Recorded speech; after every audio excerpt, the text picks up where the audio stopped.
Hi, huge movie fanatic Nate reporting from, I actually don't know my particular altitude, but it's certainly not, at the altitude of a 747, but I'm reporting from some altitude lower than the tip of Mount Everest here to review a movie called simply Everest, which is about a supposed, you never know in these days if these stories are true or not, but it's about a supposed real life event in '96 where they have this really kind of I'm not trying to be disrespectful to the people it supposedly happened to, but really kind of a dumb situation where you got these just almost like a safari, just whatever. The movie supposedly, it's about these people who basically take rich people who have enough money to pay expeditions to top them on Everest and whatever. So anyway, I'm here to review the movie, and very much like the last review I did with Ant-Man, the movie and the 3D Blu-ray of the movie. Of course, as I kind of stated maybe on the last video I uploaded, the Ant-Man movie review and 3D Blu-ray review, is if a 3D Blu-ray is like less than 25 bucks, it's kind of hard for me not to get it. Plus I've reviewed some of these movies in the past. This time of year I kind of like to watch these kind of freezing, traversing the elements and, mountain climbing kind of movies. And I've reviewed, I think like 2 years ago around this time of year, things like K2, and there's like another one by the guy who directed Goldeneye. I can't remember what it is. It wasn't too good. But there's a guy, I reviewed at least 2 like mountain climb movies. K2 being kind of cool, and the other one, was it Vertical Limit with Bill Paxton or whatever and stuff, whatever.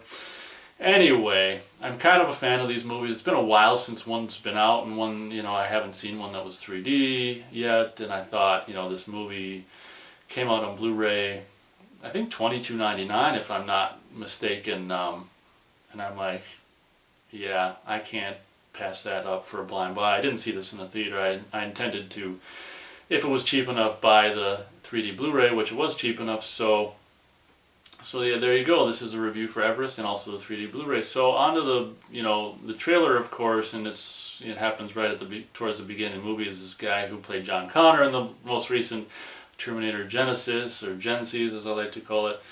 It plays this, he must be an actual guy from New Zealand because he plays this character, this supposed real guy who did this for real, where he's like, the guy who runs these expeditions on the Everest or whatever, and he's like it's so stupid because it's in the trailer and it's in the movie. It's like, people weren't meant to that's my New Zealand accent. People won't, I can't remember what the line was, something to the effect of people weren't meant to function at the cruising altitude of a 747. He's like, so who wants to go? It's just, he didn't say that, but I'm just kind of like, so why are you going is kind of my question. It's like, it's like people weren't meant to function on the moon, so let's go with no oxygen tank. It's kind of dumb, and particularly, no disrespect if this really did happen or whatever, but I mean, granted, I'm sure obviously whether this story is true or not, people have obviously died on Everest, and I think it's particularly lame, especially if, obviously, if this really happened, it's really hard for them to know these particulars of characters that didn't survive, like how are they supposed to know, Anyway, long story short, the movie is just about these like competing. It's like, I don't know, it's like 2 or 3 different expedition groups, and there's really not a lot to say about this movie. I'm really surprised that they even made this movie, to be honest, because it's kind of a ridiculous story, which is about just these people who want to do something really difficult and potentially life-threatening, and he says, repeatedly, like once or twice or something like that, 2 o'clock is the turnaround time, we gotta go regardless of where we are at that time. It's just lame. Long story short, there's this character who played like a white trash character in The Perfect Storm. I haven't really seen him in anything since then. I'm like, where did I know that guy from? Oh yeah, I was a white trash character in Perfect Storm, kind of playing the same kind of part in this movie where he's tried Everest once before, but he didn't make it, so oh my gosh, this is kind of a movie you just roll your eyes. It's just lame, and if it is true, I mean, you just want to slap these people. It's kind of like, long story short, the movie's about these people basically, some of them making it to the top, and them just, one guy is like not doing well, and he's like, oh come on, it's like way past turnaround time, and he talks to the main head guy who runs this whole show into let me just go, I'm almost there, you know, and it's like the guy's like, okay, and it's just kind of lame because 2 o'clock turnaround time is 2 o'clock turnaround time regardless of if this guy's been on the mountain for 10 times, 20 times and failed. It doesn't matter if he wants to make it, you know. It's kind of like 2 o'clock turnaround time is 2 o'clock turnaround time, and it's just kind of lame. And if that is in fact what happened, where the guys like didn't turn around because he wanted them to make it, and another lame thing about this movie was it's like, seems to me that particular season or like the last year, like the character hadn't had anyone at the actual top of Everest, which is obviously a bad marketing ploy, because how are you going to get people to come on your expedition if you can't get anyone to the top of the damn thing? So it's kind of like that was part of the reason why he risked his life to get this guy to the top. I mean, because if I don't get anyone on the top, my business is gone. Well, wouldn't you rather have your business gone rather than your life gone with your, you know, pregnant wife expecting a freaking kid? Anyway, I'm just kind of, the more I talk about this movie, the more mad I get, so I think we're going to leave it at that. I'm going to give it 1 3/4 stars out of 4. It's actually almost 2 hours long, and it's really kind of a waste of time and to watch it, really, and it's kind of I'm really surprised they even made this movie. It's a movie in a lot of ways about fools who just did something foolish, who like spent a lot of money to, you know, like go up high and into no oxygen. And then there were, I don't know how much, if this was true at all, I don't know how much of this is accurate. Then there's characters like, yeah, bring some oxygen tanks up there so when we get there we have some, and it's like they didn't do it, and it's just like, how can you, they either forgot or they were so incompetent that they didn't do it. How can they be so, like, this is really serious stuff. Like, you know, it's oxygen kind of what you need to survive at that altitude, and it's just like, were you just going to forget or be lazy and not put the tanks where you said you would? And people supposedly died because of that, and it's just kind of like, you know, and even to go off, you know, this guy, this main star, John Connor guy, was supposedly, you know, like he had this pregnant wife left behind, and he wanted to be back for the birth and stuff. It's just like, you know, it just makes you mad, and it's kind of like you hope it's not true, because if it is true, it's just people just put themselves in just such a harrowing spot, just for no reason. This Asian woman's like, oh, I did 6 of the 7, you know, that's not an Asian accent, whatever, 6 of the 7, you know, summits in the world, so obviously I'm trying to do an Asian, forget it, accent, I can't do it, so obviously I do the 7th, and it's just like, no, not if it's that harrowing. But anyway, she supposedly died along with other people, including the New Zealand guy. Like I said, 1 3/4 stars out of 4.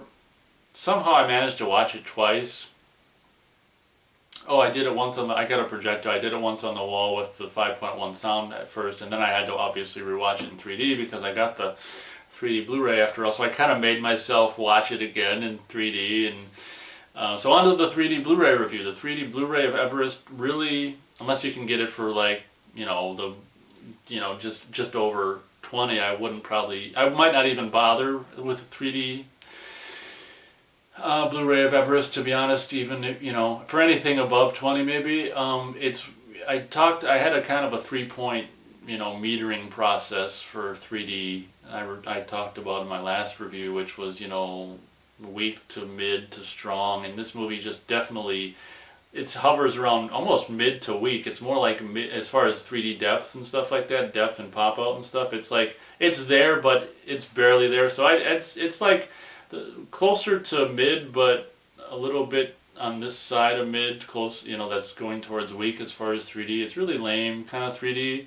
Obviously, I imagine, like so many other movies, the majority of 3D movies now, I'm assuming it's a conversion. There was like 1 or 2 shots. There was one shot where like a rope was like coming right out at the camera. And it's like, cool, why can't you do more of that 3D stuff in this movie? But I guess, you know, it blows your mind they have a 3D movie, and the poor suckers that like paid 3D in the theater, you know, the extra $3.50 or whatever the hell to see it in 3D in the theater, and it's just like barely 3D. And like Prometheus, you know, in the sandstorm, whatever the hell storm it was, there was all kinds of debris like that was basically in front of the TV, like out, and it was really cool. And like I thought there'd be a lot more like snow and blowing stuff like that would be coming out of the screen and stuff, and there's barely any like, you know, elements and stuff like popping out of the screen or anything. Obviously depth is there and stuff like that, and a couple wires like popping out, but I would strongly pretty much not recommend the 3D Blu-ray unless you can get it for under $20, you know, previously viewed or something like that, which I imagine wouldn't be too difficult, because once people, you know, I'm not going to get rid of it, but because you can't get dick for movies anyway, but once people, I can't, you know, see it, I can't imagine they're really going to want to revisit this movie. It's not really a, and in talking about just the movie itself, it's not really a watch a whole hell of a lot of times movie, because the last hour of it's just like them suffering. I mean, they did, let's face it, I mean, I guess I should, in closing, I should mention that they did a good job, the people did a good job of, you know, slowly dying and being asphyxiated with no oxygen, and just, you know, there's this really sad part where the guy's talking to his wife and he's just near death and he's just like apologizing, and I mean it tugs at the heartstrings, but at the same time it's like you put yourself there. You know, you didn't turn around at the allotted 2 o'clock turnaround time. It's just like I can't really sympathize too much for someone who puts themselves in that, you know, situation, and it just makes you mad and it's sad and depressing. And so that's Everest movie and 3D Blu-ray review. Both are pretty much overwhelming. It's definitely not as good as K2. I think K2 is really a phenomenal, like, mountain climbing movie, and I can't remember where that vertical, I can't remember what it's called, the one that the guy who directed GoldenEye did. He did, if it's Vertical Limit or whatever, with Bill Paxton and that guy who played Robin, 2 of them Batman movies, who's kind of disappeared now. I can't remember if they were on I can't remember what, like, mountain region or whatever they were on, but whatever. So I wouldn't recommend this movie or 3D Blu-ray very much. So I guess that's the end of the review. Thank you very much for watching, and I'll catch you next time.